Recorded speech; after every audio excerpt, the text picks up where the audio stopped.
네, 안녕하세요. 저는 이번에 박수민 교수님의 강의를 수강하고 재학생 초수로 합격하게 된 예비교사입니다.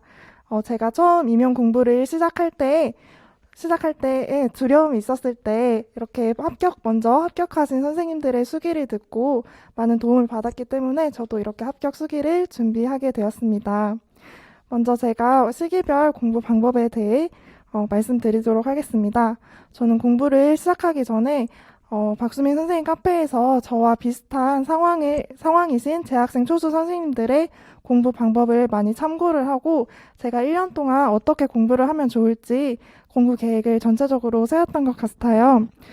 그 다음에 개론 공부를 본격적으로 시작을 했는데 저는 1년 동안 거의 박수민 교수님의 말씀해주신 대로 박사님이 하라는 대로만 하면 합격이다라는 말을 거의 주문처럼 생각하고 공부를 했습니다.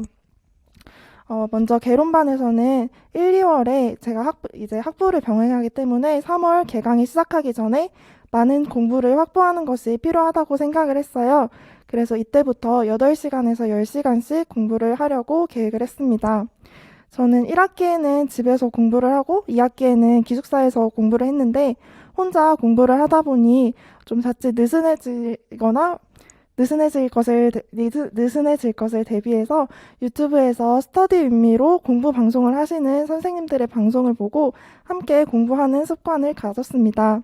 또 이때 기상 스터디를 활용해서 다른 선생님들과 규칙적인 생활을 하는 데에도 도움을 받았습니다. 1, 2월부터 저는 고시문과 법 공부도 같이 시작했는데 이때에도 박수민 교수님께서 알려주신 것처럼 누적 복습을 통해서 1일차에 외운 것을 2일차에 1일차, 2일차 공부를 하고 또 3일차에는 1일차, 2일차 내용을 함께 누적해서 복습하는 방식으로 많은 복습을 통해서 암기가 저절로 될 수 있도록 공부를 했습니다. 저는 모의고사 전까지는 인강으로 강좌를 활용을 하였는데 인강 활용 방법에 대해서도 자세히 말씀드리면 먼저 저는 2일에서 3일 정도로 나누어서 강의를 수강을 했습니다. 먼저 1일차 강의를 듣고 나서는 1회차 강의에서 교수님이 말씀해 주셨던 내용을 큰 구조를 잡아서 여기 3쪽에 나와 있는 것처럼 목차 가지치기를 만들었어요. 그래서 예를 들어서 발달 부분을 수강한 후에는 발달에 영향을 미치는 요인 3가지, 발달의 원인 9가지, 발달의 특성 7가지를 배웠다. 이것을 저만의 목차로 만들고 이 부분에서 나왔던 내용이 어떤 것이 있었는지 백지 쓰기를 하면서 복습을 했습니다. 저는 인강을 활용할 때 1강을 수강하면 그 1강이 끝난 직후에 바로 복습을 시작을 했는데 이러한 방식으로 공부를 했기 때문에 교수님께서 어떤 부분에서 어떤 내용을 설명해 주셨는지가 굉장히 오랫동안 기억에 남을 수 있었던 것 같아요. 그래서 저는 인강으로 수강을 하시는 선생님들은 꼭 인강이 끝나자마자 바로 복습을 하시는 것을 매우 추천을 드립니다.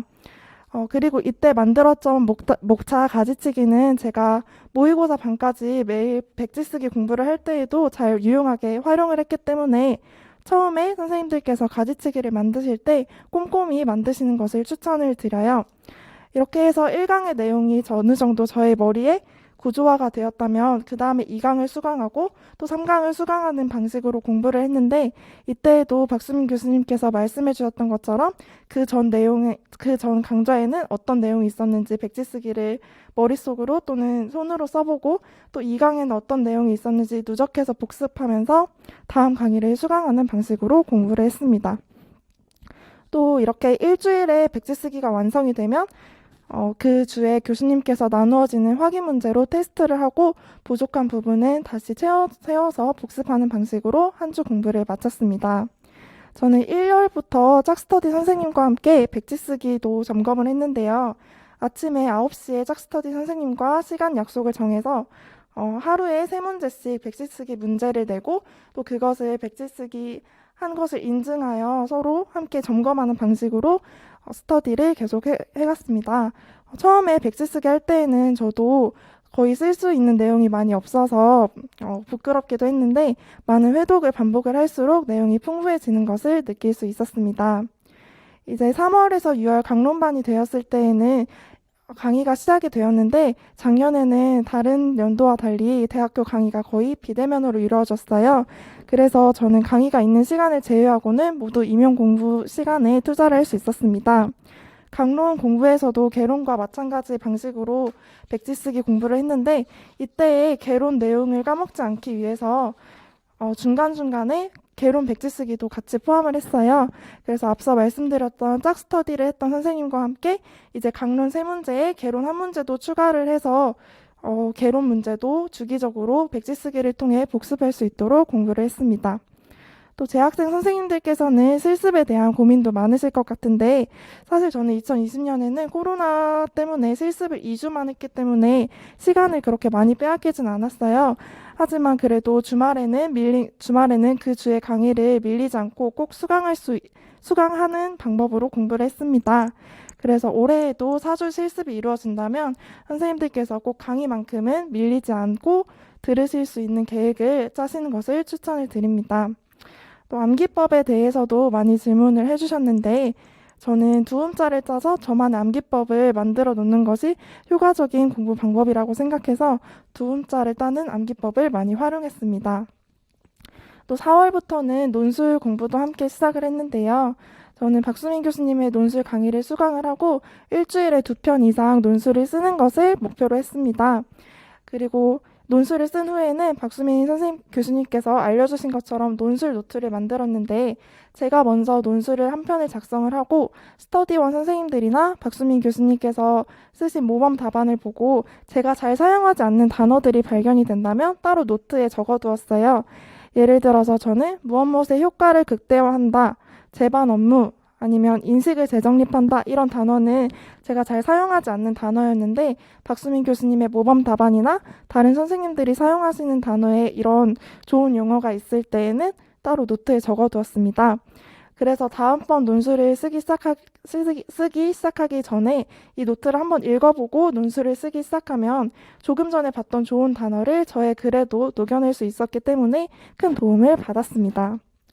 그리고 7, 8월 문제풀이 반 때에는 이때에는 개론과 강론의 진도는 모두 끝난 상황이었고 저는 1월부터 백지 쓰기와 암기를 병행을 했기 때문에 어느 정도 내용이 저에게 숙지가 되어 있었던 상황이었어요. 그래서 이때에는 그 문제풀이 반에 해당하는 범위의 내용을 짝스터디 선생님과 함께 백지 쓰기를 병행을 하면서 복습을 해갔습니다. 문제풀이 반 때 가장 중요했던 것은 제가 오답 노트를 만든 것이었는데요. 오답 노트는 틀린 문제를 모두 쓰는 것이 아니라 틀린 문장을 한 줄로 정리하는 방식으로 정리를 했어요. 근데 이 오답 노트가 저의 오개념을 잡아주고 또 실수를 잡아주는 데 큰 역할을 했기 때문에 저는 시험장에 가서까지 이 오답 노트 한 권을 가지고 들어갔습니다. 예를 들어서 제가 문제풀이 반에서 청킹은 통해서 정보의 지속 시간을 증가시킨다라는 문장이 틀린 문장이었는데 제가 이것에 대한 오개념이 잡혀 있었어요. 그래서 오답 노트에는 청킹은 정보의 양 증가, 지속 시간 X라는 표시를 적어서 제가 이 한 문장을 보면은 어떤 문제에서 제가 어떤 답을 썼었고 그것이 왜 틀렸었는지 쉽게 기억이 날 수 있었기 때문에 오개념을 반복하는 실수를 줄일 수 있었습니다. 또 오개념과 관련된 실수 말고 제가 문제를 끝까지 읽지 않거나 문제를 넘겨짚어서 해석하는 데에서도 틀린 문제가 나왔었는데요. 이러한 경우에는 설명하시오는 서술하는 것 이런 식으로 한 문장으로 정리를 해두면 제가 다음번에는 설명하시오라는 문제가 나왔을 때 단답형으로 적는 것이 아니라 서술을 해서 적을 수 있는 이렇게 저희 습관을 고칠 수 있는 오답 노트를 만들기도 했습니다. 이 오답 노트 역시 아까 말씀드렸던 논술 노트처럼 시험을 보기 직전에 쭉 훑어보고 또 쉬는 시간 같은 때에 자주 훑어보다 보면 저의 오개념을 바로잡을 수 있고 또 실수했던 것을 다시 계속 떠올리면서 다음번에 또 같은 실수를 반복하는 것을 막을 수 있었습니다. 그래서 오답 노트를 잘 활용하시는 것도 추천드립니다. 9월부터 10월까지 모의고사 반은 인강이 아니라 직강으로 수강을 했는데 긴장감을 갖고 실전 연습을 하는 것이 가장 중요하다고 생각했기 때문입니다. 그런데 제가 코로나로 인해서 실제 모의고사에 참여한 것은 3일 정도였어요. 그래도 집에서 모의고사 반을 수강할 때에도 실제 시험 시간처럼 시간을 정해놓고 제가 문제를 빨리 풀었다 하더라도 금방 끝내지 않고 실제 시험처럼 계속 검토를 해보고 틀린 문제도 꼼꼼히 고민하는 습관을 들였습니다. 이렇게 실제 상황과 비슷하게 시험 문제를 풀었을 때 실전에 가서도 덜 당황할 수 있을 것이라고 생각했기 때문인데요. 실제로 이러한 경험이 시험장에 갔을 때 시간이 촉박하거나 어려운 문제가 나왔을 때에도 크게 당황하지 않을 수 있는 효과를 가져왔다고 생각을 합니다. 이때 모의고사 시기의 복습 방법은 아까 말씀드렸던 짝스터디 선생님과 계속해서 백지 쓰기 공부를 했는데요. 이때에는 모의고사는 전 범위에서 문제가 나오는 것이기 때문에 아침 9시에 유임정 3권을 앞에 두고 유임정 각 권에서 랜덤으로 한 문제씩 선생님과 백지 쓰기 문제를 냈어요. 전체 범위에서 나오는 것이기 때문에 제가 어떤 내용이 나올지 예측을 할 수가 없었고 또 그것에 대한 개념을 정확히 써야 하기 때문에 혼자 공부할 때에도 전 범위 내용을 골고루 살펴볼 수 있는 효과를 얻게 되었습니다. 또 이때에는 해설서, 놀이 이해자료, 놀이 실행자료에도 함께 백지 쓰기를 병행을 했고 안전과 관련된 문제도 병행을 했습니다. 이 자료들도 개강론과 마찬가지로 처음에는 뼈대를 만들어서 가지수를 적어놓고 그 다음에 백지 쓰기를 누적 복습해서 쓰는 방식으로 공부를 했습니다. 또 이때 정말 모의고사 점수에 연연하면 안 된다는 이야기를 많이 들었지만 연연을 할 수밖에 없었던 것 같아요. 하지만 선생님들께서는 꼭 점수에 연연하지 마시고 우리가 실제 시험 전에 이런 실수를 발견해서 다행이다. 오개념을 발견해서 다행이다라는 생각으로 앞서 말씀드렸던 오답노트에 꼭 한 줄을 더 추가할 수 있는 것에서 다행이라는 마음을 가지셨으면 좋겠어요. 저도 시험장 가기 1주, 2주 전까지도 틀린 문제가 계속 나와서 정말 많이 좌절을 했었는데 절대 그러실 필요가 없다는 것을 말씀을 드리고 싶었습니다. 또 이때에는 이제 시험에서 서술형이 많이 나오는 경향이 있다는 말을 들어서 서술 스터디도 병행을 했는데 이때는 4명의 스터디원 선생님들이 요일별로 범위를 정해서 예를 들면 자아중심적 사고란, 신체적 접근법이란 하는 방식으로 문제를 내면 그것에 대한 정의를 한 줄 내지 2줄로 써서 인증하는 스터디였습니다.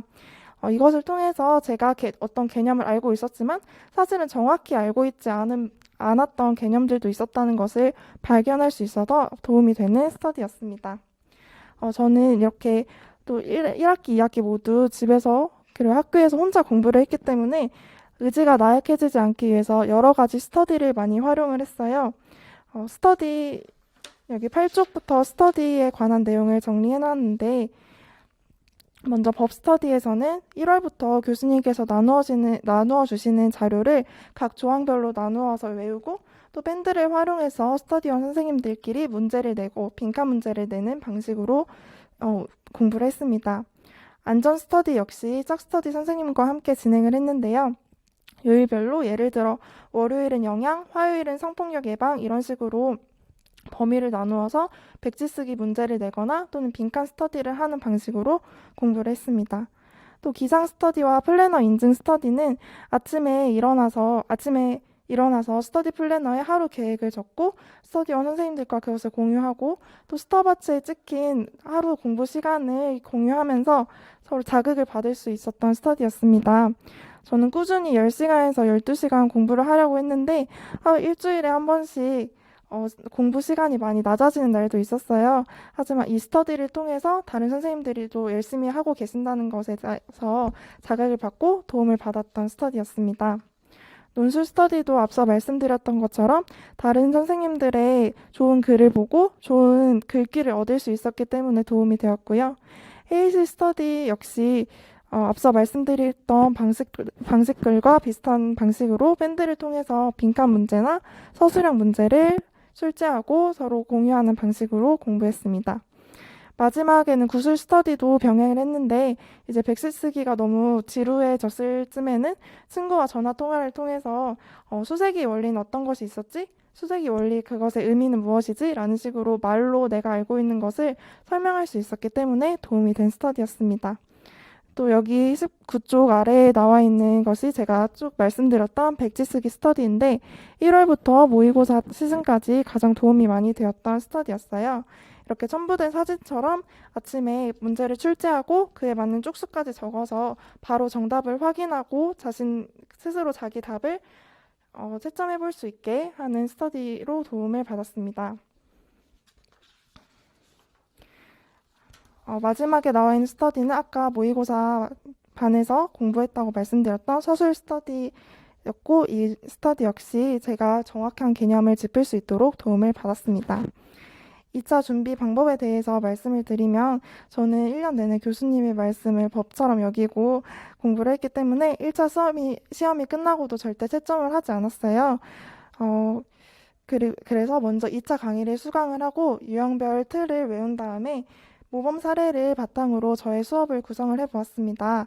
재학생 선생님들 중에 수업이 바로바로 잘 구성되는 선생님도 계실 테지만 저처럼 수업 경험이 많이 없어서 수업이 잘 구성되지 않으실 수도 있을 것 같아요. 그래서 저는 모범 사례 영상으로 올라오는 선생님들의 발문을 모두 타이핑하고 또 제가 그 선생님들의 발문을 따라서 연습을 해보는 방식으로 먼저 공부를 시작을 했습니다. 또 이때는 1차 시험이 끝난 직후라 정말 마음 잡기가 힘드실 수 있는데 나중에 1차 합격 이후에 이 시간이 정말 저는 열심히 하지 않은 것이 정말 후회가 되었어요. 그래서 선생님들은 꼭 1차가 끝나시더라도 2차 스터디를 정말 1차처럼 열심히 공부하시면 좋을 것 같다고 말씀드리고 싶습니다. 1차 발표 이후에 진행했던 2차 스터디에서도 정말 제가 수업 구상이 잘 되지 않아서 매일 눈물바다를 잃었던 것 같아요. 그런데 지금 생각해보면 그렇게 좌절을 할 것이 아니라 다른 선생님들이 더 잘하고 더 참신한 발문을 하셨을 때 나는 왜 저런 생각을 못하지? 하고 비교하실 것이 아니라 빠르게 그 선생님의 발문을 선생님들 것으로 가져와서 또 계속 연습을 해보고 다음 수업할 때 저 발문을 사용해보면 그것이 선생님의 수업이 되고 선생님만의 발문이 되는 것이니까 절대 좌절하지 마시고 스터디원 선생님들의 발문을 많이 적어두고 따로 연습하는 시간을 가지시면 금방 수업 구상도 쉽게 하실 수 있을 것 같습니다. 또 이때에는 저의 수업 영상뿐만 아니라 유튜브에 올라오는 많은 수업 복귀 영상들도 살펴보고 또 카페에서 다른 선생님들이 복귀해주신 영상들을 보면서 내가 생각하지 못한 다른 수업 구성 방식은 어떤 것이 있는지, 다른 좋은 발문은 어떤 것이 있는지 많이 모으려고 했습니다. 또 2차 고사장에 가시면 면접관님들의 반응에 절대 일희일비하지 마시고 나중에 그 시간을 돌아봤을 때 후회가 남지 않도록 모든 것을 쏟아내고 오시면 좋을 것 같다고 말씀드리고 싶습니다. 저는 이제 수면과 건강 관리 방법에 있어서는 수면을 7시간 정도는 유지를 하려고 했습니다. 또 너무 제가 잠을 줄이면 아침에 많이 조는 사태가 벌어져서 7시간 정도는 유지를 하려고 했고요. 또 너무 졸릴 때에는 알람을 맞춰두고 10분 정도씩 쪽잠을 자고 일어나면 다시 집중력이 올라갔기 때문에 이러한 방식도 활용을 했습니다. 또 저는 9월부터는 일요일에도 공부를 했지만 8월까지는 일요일은 아예 공부를 하지 않고 알람도 맞추지 않고 늦잠도 자고 친구들도 만날 수 있는 이런 보상의 시간을 가졌습니다. 그랬기 때문에 제가 나머지 6일은 열심히 10시간 이상씩 공부를 할 수 있었던 것 같습니다. 저는 운동을 따로 하지 않았던 것은 나중에 조금 후회가 되는 일이었기 때문에 선생님들께서는 꼭 운동도 병행을 하시면 나중에 2차 공부하실 때까지 체력을 유지하실 수 있을 것 같아요. 스트레스 극복 방법도 앞서 말씀드렸던 것처럼 일요일 하루를 저에게 보상을 주는 날이라고 생각을 했기 때문에 스트레스를 많이 해소할 수 있었던 것 같습니다. 또 제가 1년 내내 좌우명으로 생각했던 것이 바람직한 어려움이 진짜 공부다라는 말이었는데 교수님이 강의 중에 해주셨던 말씀이었어요. 그래서 제가 임용 공부를 하시면서 힘들고 잘 되지 않을 때마다 이게 제가 좋은 교사가 되기 위한 바람직한 어려움이다라는 생각을 가지고 저에 대해서 믿음을 가지려고 했습니다. 또 나머지 스트레스 극복 방법이나 제가 많이 참고했던 영상들은 자료를 참고해 주시면 좋을 것 같고요. 마지막으로 제가 공부하면서 느꼈던 소감이나 꼭 해드리고 싶은 것에 대해 말씀을 드리면 절대 남과 비교하지 않으셨으면 좋겠다는 것입니다. 저는 1년 동안 공부를 하면서 정말 다른 선생님들보다 모의고사 점수가 낮고 또 다른 선생님들보다 경력도 없고 또 공부 시간이 적은 것 같아서 정말 많은 비교를 했었는데 항상 그때마다 박수민 교수님께서 말씀해 주신 것처럼 내가 이 시간에 할 수 있는 것에 최선을 다 하다 보니 합격이라는 선물을 받을 수 있게 된 것 같습니다. 그래서 선생님들께서도 여기 자료에 적어두었지만 정말 남들과 비교하지 마시고 박수민 교수님께서 말씀해 주시는 것처럼 내가 이 시간에 할 수 있는 것에 집중을 다 하다 보면 정말 후회하지 않는 결과를 얻으실 수 있을 것 같습니다. 또, 또 저는 1년 동안 정말 박수민 교수님의 말씀을 법처럼 여기고 교수님의 말씀을 따랐기 때문에 선생님들께서도 선택하신 교수님을 믿고 교수님께서 말씀해주신 공부 방법이나 또 정서적 지지를 받으시며 선생님의 능력을 의심하지 마시고 앞으로 나아가시면 좋은 결과가 있으실 거라고 생각을 합니다. 이상으로 합격 수기를 마치도록 하겠습니다. 감사합니다.